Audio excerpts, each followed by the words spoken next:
PVR एक monthly demand zone के पास आ चुका है और आज हम जानेंगे कि आगे क्या क्या पॉसिबिलिटीज होगी। आगे बढ़ने से पहले हम पहले एक बार डिस्कस कर ले लास्ट टाइम हमने क्या कहा था। एक पॉसिबिलिटी जो हमने लास्ट टाइम शेयर की थी अराउंड 10th जनवरी की ये अपडेट थी। यहाँ पे हमने प्राइस में एक करेक्टिव अप मूव कंसिडर किया था। बट ओवरऑल हम कह रहे थे कि फिर से एक लोअर लो यहाँ बन सकता है। और आप अगर इसके बाद क्या हुआ वो हम देखें। यहाँ पे ये है 10 जनवरी का जो चार्ट है। इसके बाद हम एक करेक्टिव मूव एक्सपेक्ट कर रहे थे। हम देख सकते हैं अगले कुछ दिन तक यहाँ पे एक करेक्टिव मूव मिला है, एक साइडवेज रेंज मिली है। और इसी के बाद हमें फिर से एक फ्रेश लो मिला है। जैसे ही हमें यहाँ पे एक करेक्टिव मूव मिल जाती है, यहाँ पे आप देख सकते हैं ऊपर से प्राइस एक फॉलिंग वे में नीचे आ रहा था। और फिर एक करेक्टिव मूव का होना और मतलब कंफर्म कर देता है कि अगले हमें एक फ्रेश लो जरूर मिलेगा। क्योंकि हमेशा एक इम्पल्स के बाद एक करेक्टिव मूव अगर आपको मिले तो आपको एक फ्रेश इम्पल्स डाउन साइड की ओर जरूर मिलता है। तो आज हम करने वाले हैं एनालिसिस पीवीआर की। यहाँ पे हम आपको बताएंगे कि जो practical meaning of supply zone है वो क्या होता है। हम आपको कैंडल बाय कैंडल सिमुलेशन देंगे। और हम आपको बताएंगे कि जो स्टॉक लोअर है लोअर लो का स्ट्रक्चर बना रहा है। और ये डिमांड और सप्लाई इसके इंपॉर्टेंट मंथली लेवल्स आपके साथ शेयर करेंगे, फ्रेश लेवल्स आपके साथ शेयर करेंगे। तो लेट्स गेट स्टार्टेड।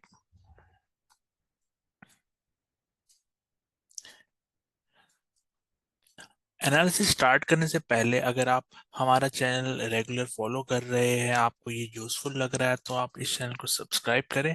यहाँ पे हमने काफ़ी प्लेलिस्ट ऑलरेडी बनाई हुई है, वेव एनालिसिस की, स्विंग ट्रेडिंग की और डिफरेंट ट्रेडिंग स्टाइल्स की। डिमांड एंड सप्लाई फॉलो करते हैं अगर आप बिगनर है उसके लिए, तो आप चैनल को फॉलो कर सकते हैं और अपनी लर्निंग बढ़ा सकते हैं। तो हम इसकी एनालिसिस अब चालू करते हैं। जैसे कि हमने पहले बात की, प्राइस एक मंथली डिमांड जोन में आ चुका है। अब ये डिमांड जोन अभी अगर मंथली कैंडल अभी क्लोज पूरी कंप्लीट नहीं हुई है। बट अगर आप देख सकते हैं यहाँ पे एक फ्रेश सप्लाई बन चुका है 1648 टू 1831। अगर ये मंथली कैंडल कुछ इसी तरह से क्लोज करती है तो ये एक सप्लाई जोन बन जाएगा। अगले कुछ 2-3 दिन में अगर यहाँ पे एक अच्छा पुल बैक आ जाता है तब ये सप्लाई नेगेट हो जाएगा। बट एज ऑफ नाउ ये एक सप्लाई बन चुका है। और नीचे की साइड से मतलब प्राइस एक डिमांड जोन में ऑलरेडी एंटर कर चुका है जो मंथली डिमांड जोन है। और इसकी रेंज है अराउंड 1458 से 1335 की। तो अब हम इसी प्राइस सेक्शन को देखते हैं। जैसे हम यहाँ पे देख रहे हैं प्राइस एक क्लियर डाउन ट्रेंड में आ रहा है जिसमें वो एक लो मारता है और फिर एक पुल बैक आता है जिसे हम लोअर हाई कह रहे हैं। फिर से एक लो मार रहा है और फिर से एक पुल बैक आता है जिसे हम लोअर हाई कह रहे हैं। और फिर से ये प्राइस एक लो बना के इस डिमांड जोन में आ चुका है। अब हम इसी प्राइस सेक्शन को एक बार फिर से लास्ट एनालिसिस पे ले जाते हैं। जब हमने आपके साथ एक करेक्टिव मूव एक्सपेक्ट किया था, एक मतलब साइडवेज मूव एक्सपेक्ट किया था। यहाँ पे आप देख सकते हैं प्राइस ने एक जो नियरेस्ट इसका सप्लाई जोन था वो हमने मार्क किया है। अब अगले दिन यहाँ पे क्या होता है, प्राइस एग्जैक्टली इसी सप्लाई को टेस्ट करती है। और आप देख सकते हैं ये जो स्ट्रॉन्ग रिजेक्शन है यही होता है प्रैक्टिकल मीनिंग ऑफ एक सप्लाई जोन।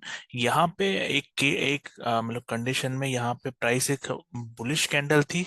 और जैसे ही वो यहाँ से एक सप्लाई जोन हिट करती है, ये आप देख सकते हैं किस तरह से एक सेलिंग आती है, एक लंबी विक। ये डेली चार्ट है। और इसमें सप्लाई का जो प्रैक्टिकल मीनिंग है वो आपको दिख रहा होगा कि कैसे एक स्ट्रॉन्ग सप्लाई में जब प्राइस आती है उसी दिन प्राइस एक रिवर्स हो जाती है। और ये इससे ये एक हमें पता चलता है कि कुछ जो सेलिंग है ये कंटिन्यू कर सकती है।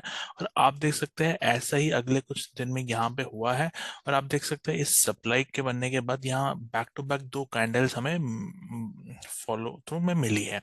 और आप देख सकते हैं यहाँ पे वाइल कमिंग डाउन, यहाँ पे इसने फिर से जो ये नया सप्लाई जोन बनाया था उसको रिटेस्ट किया। फिर से यहाँ पे ऑर्डर्स एग्जीक्यूट हुए, फिर से प्राइस ने नीचे की ओर आया है।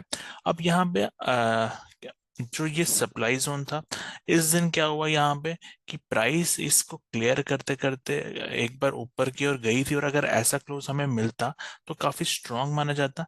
बट इमीडिएटली आप देख सकते हैं यहाँ सप्लाई जोन के नीचे प्राइस वापस आ गई। तो इसीलिए ये एक बुलिश साइन तो नहीं रहा, क्योंकि ऑल्दो सप्लाई के ऊपर प्राइस गई है बट फिर से वो नीचे क्लोज दे गई। तो और यहाँ पे आप अगर आप ध्यान से देखिए, ये जो लो है वो डिमांड जोन में, मंथली डिमांड जोन में नहीं आया था, तो मे बी वो इसको रिटेस्ट करने के लिए वापस इस लेवल के नीचे आ जाता।